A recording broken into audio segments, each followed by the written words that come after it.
Hello, my name is Erin Ewing.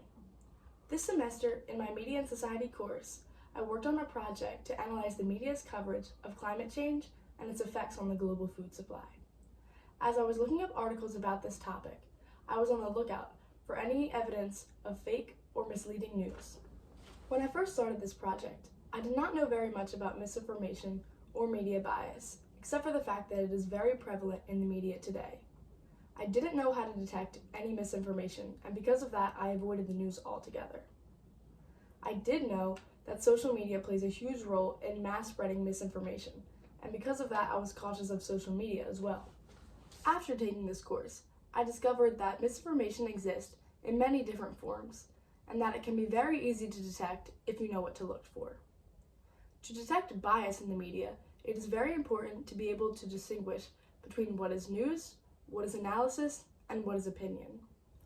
News is when the writer reports about what happened. Analysis is when the writer reports about what happened and then draws their own conclusions from it. And opinion is what the writer thinks about what happened. When reading, it is very important to pay close attention to certain tone and wording, because this can make it harder to distinguish between what is really news and what is not. It is also very important to look at news and other articles from the opposing side. That way you can get more information and get a better understanding of the other side's opinion.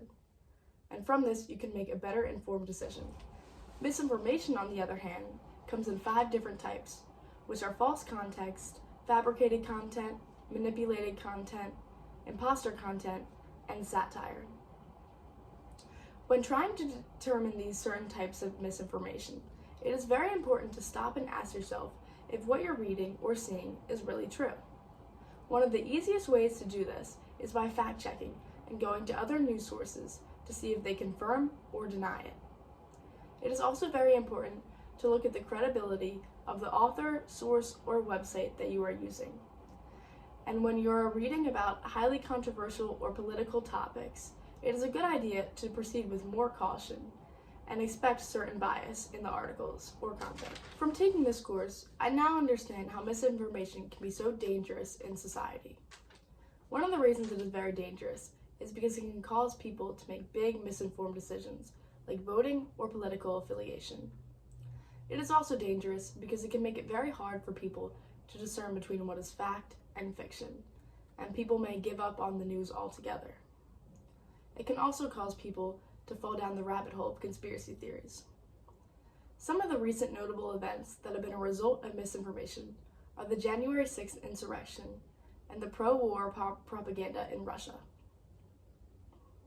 Today, now more than ever, misinformation is very dangerous because it can spread so easily through social media and other news outlets. Personally, I started to see the news media differently after learning about how to detect misinformation and bias, and also finding news articles and sources that are very neutral. Before, I didn't really watch the news and I wasn't very interested because there were so many news outlets and I was very overwhelmed and didn't believe that I could fully trust any of the sources that I was looking at.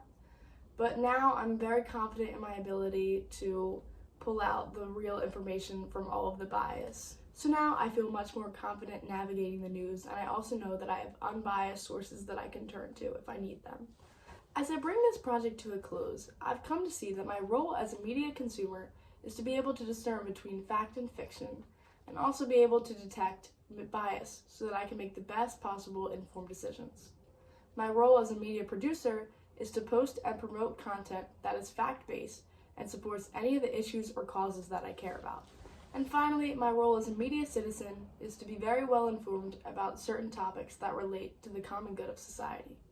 Personally, for me, one of the topics that I really care about is climate change.